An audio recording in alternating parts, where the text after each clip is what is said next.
This was me a year ago, refreshing my inbox, waiting for replies that never came. I had done my studies. I was looking for a job. I even had good experience behind my back. But still, I opened LinkedIn, and I used to see people my age making moves. New job, new opportunity, new city. Meanwhile, I was there, stuck. And you know how these posts are. Thrilled to announce. I just got promoted. Meanwhile, I was stuck there, wondering if I had taken a wrong turn. You know, it reminded me of a road trip I took this summer from Spain to Belgium. And to be honest, I had quite some time to reflect about life, about this talk, because I already knew that I was talking. And you would say, okay, just a regular trip. But mind you, this time was different. It hit me. Life is just like a navigation app. I think you all know. Google Maps, Waze. Maybe some of you in the room might have used a paper map or even a compass. Who knows? Now, the thing is, the idea is the same.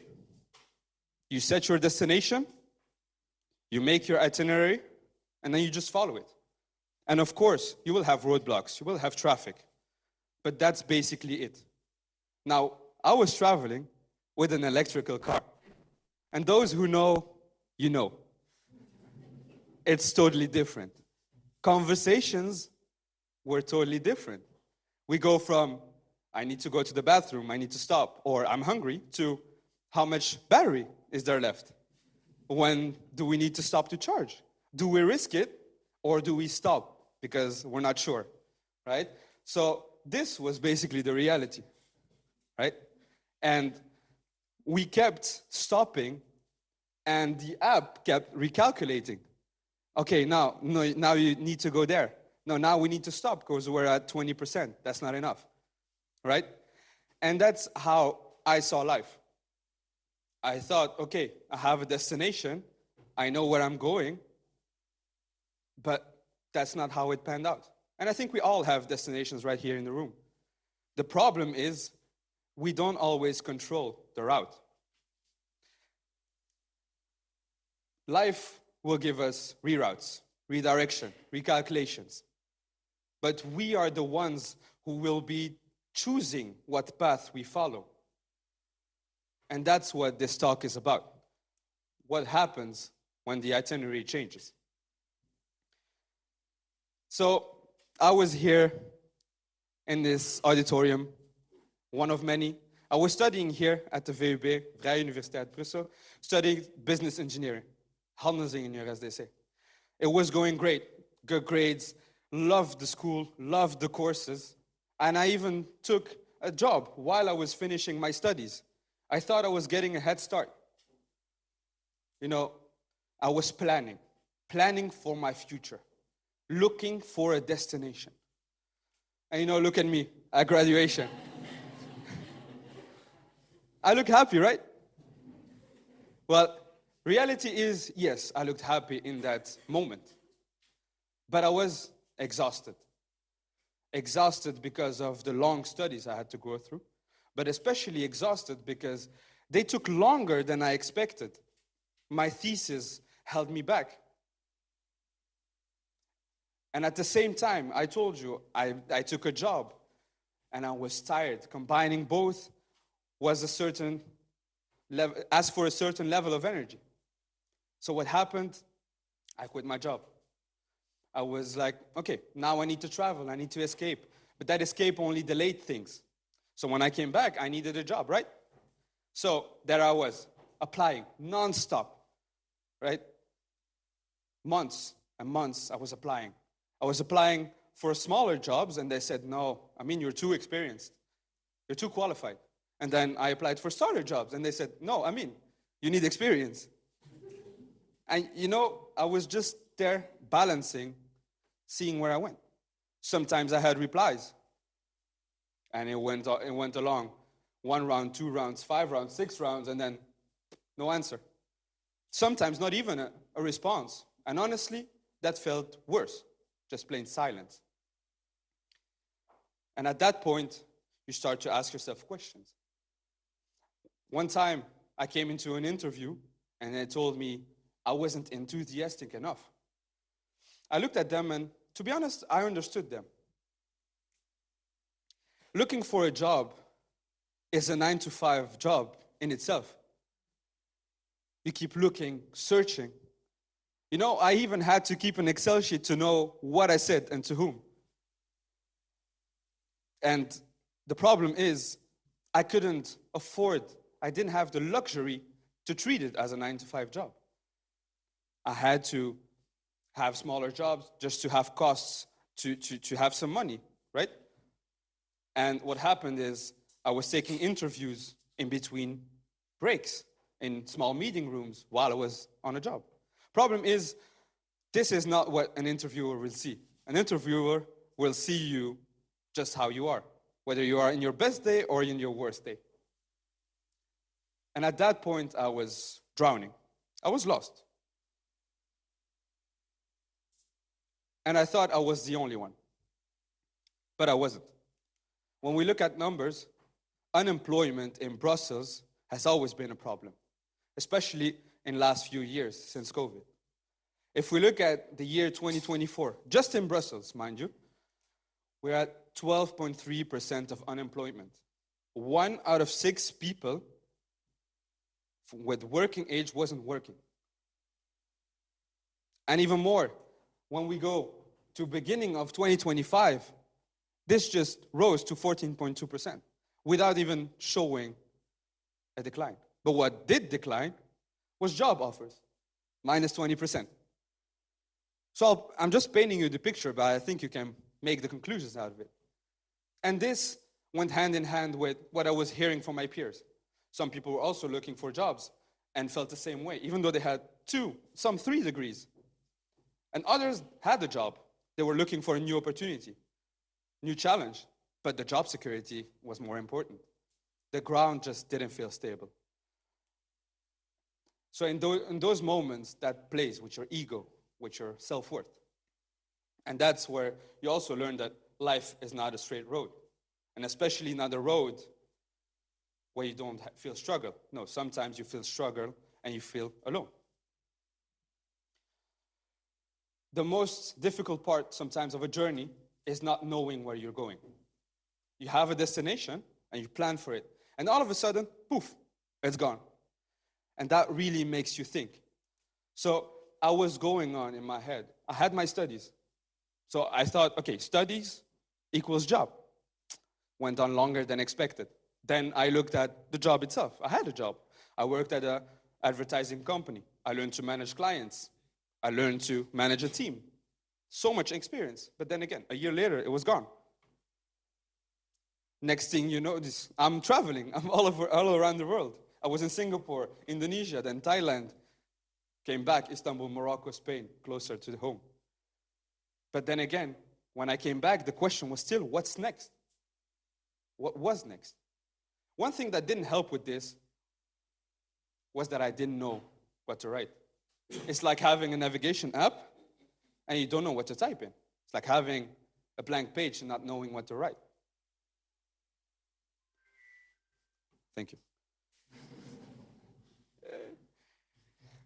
Your biggest enemy at this point, no, this one.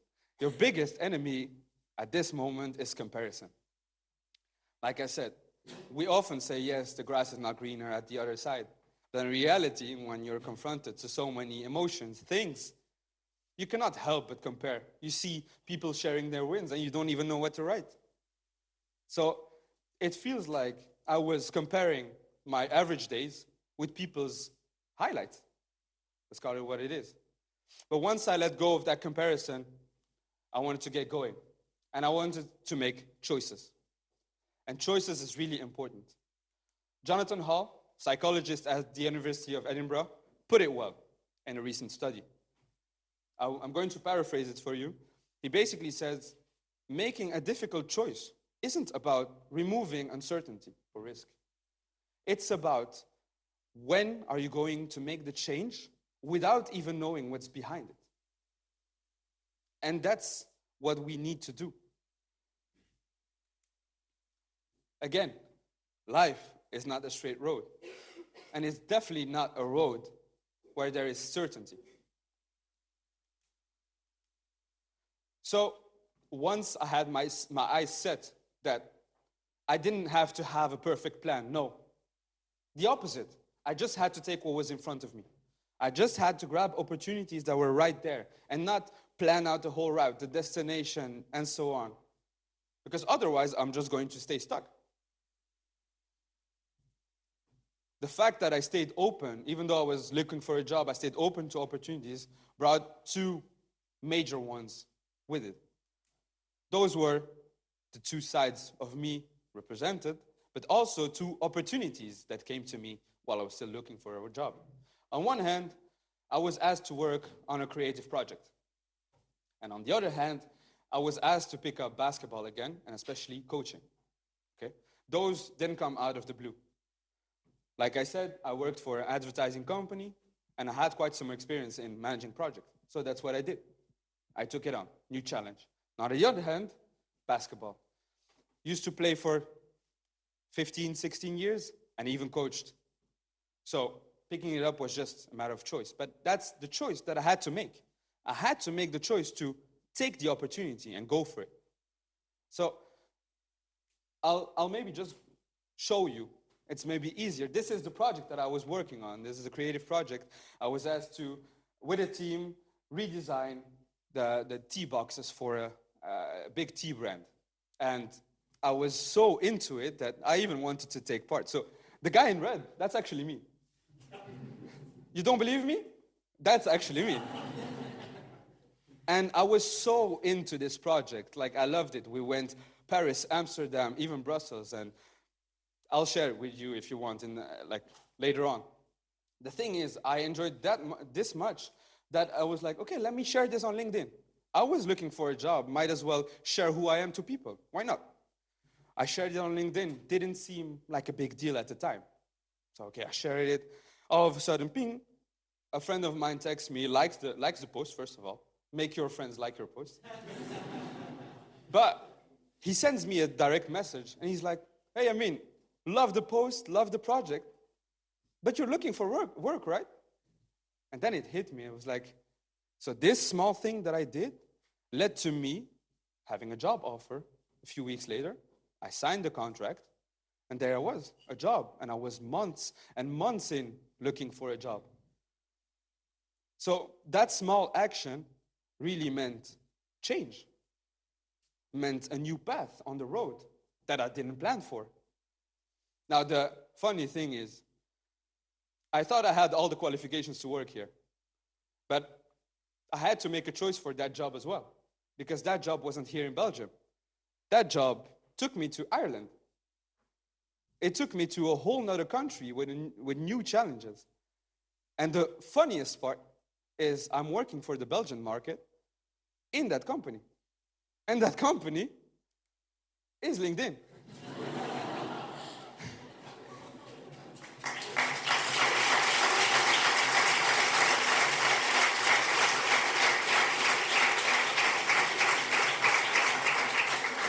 I mean, it doesn't get crazier than that. It's just fact after fact after fact. I can keep going, but this is what researchers call the ripple effect. You know, other researchers call this causality, of course, if there's causality. But I like it by the other name that people give it, which is the butterfly effect. I think, who has ever heard of the butterfly effect in the room? By show of hands, I think maybe 80%. Good. Butterfly effect, small actions that lead to big changes. Small choices that lead to a chain of events that put you on a road that you did not choose, but that you're on. And when we look at basketball, that did the same. So I started coaching. I started to get that spark back. The love of basketball, the love of coaching. And I was even coaching these young players at a quite high level. So yes, this is me again, coaching, in case you were wondering. So I was there, and this brought something in me. And fast forward, I created a whole organization, and we are now having basketball tournaments. We already had 2 basketball tournaments, and now we're even having a 3rd one this month. So this is for youth players and so on. But this, again, was not on my path. And yet, I just chose to go and dive right into it. Of course, it helped that I did this with childhood friends who believed in me along the way. But like you see, it's all about making choices. It's not necessarily the right choices, but it's choices altogether. As I said, life is not a straight road, but it's a road that is made of small pieces and small choices that push you the right direction. So, you might ask in this room, I mean, you're here just telling your story, but what can we take out of this? The answer is pretty straightforward. First thing, struggle is normal. When you're not on the right path anymore, it doesn't mean that you're failing. No. It just means that you might be taking another route. Like, everyone faces traffic on the road.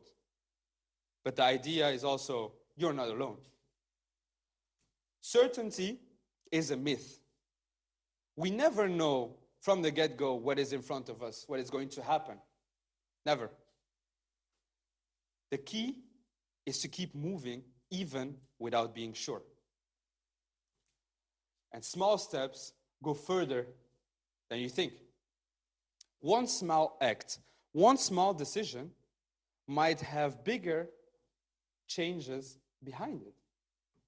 It might spark so many things along the road. And so with this in mind, I like to look at a certain book that I read, and I think, if you know it, it's Atomic Habits. And James Clear in this says, you should be far more concerned with your current trajectory than with your current results. And that's life as well. We keep looking at where we need to be, but when do we look at the road? I mean, I'm going to take an easy comparison. If you look at a video game, you're not always doing main quests. Sometimes you have side quests. You need to get an item. You need to make your character stronger. You win experience points. And at the end of the game, yes, of course, you beat the biggest monster in the game. But you needed this. You needed the small side quest. For my movie lovers, movies and series, your protagonist doesn't just go from scene 1 to end. Otherwise, we'd just be looking at TikToks. But there is character development. They get to know new people. They get new skills. And even the bad moments, silent moments. So all in all, it isn't about where you're at right now. It's about what direction you take and the person you become along the way. So, just like the road that isn't straight, the road to success isn't either. I am still learning. I moved to a new city. I live in Dublin right now. I work at LinkedIn, but I'm still learning day in, day out. Mind you, I'm still comparing myself to people, even though right now I am where I wanted to be when I used to compare myself to people. But I'm still learning, and it's a journey. So, what can we take from this? Think of it this way. Build your own map, and do the little things. They might be more interesting than you think. Take co-drivers with you that might show you whenever you miss a path. Keep the wheels turning, because forward motions beat standing still. Put yourself on the radar, because that might bring to you opportunities. And most importantly, drive at your own pace. Don't compare yourself. Just drive. Now, never say never is the theme of tonight. Yes, never say never to dreams, to the impossible. But at the same time, never say never to roadblocks, to setbacks, because they too are part of the journey. We're not looking for a way to go around the roadblocks. No. The idea is to refuse to believe that the road is blocked altogether. We make choices, but we have to keep the wheels running. Life is not a straight road. It's a road where we face struggle, where we don't know what's going on, but where we grow along the way. Thank you.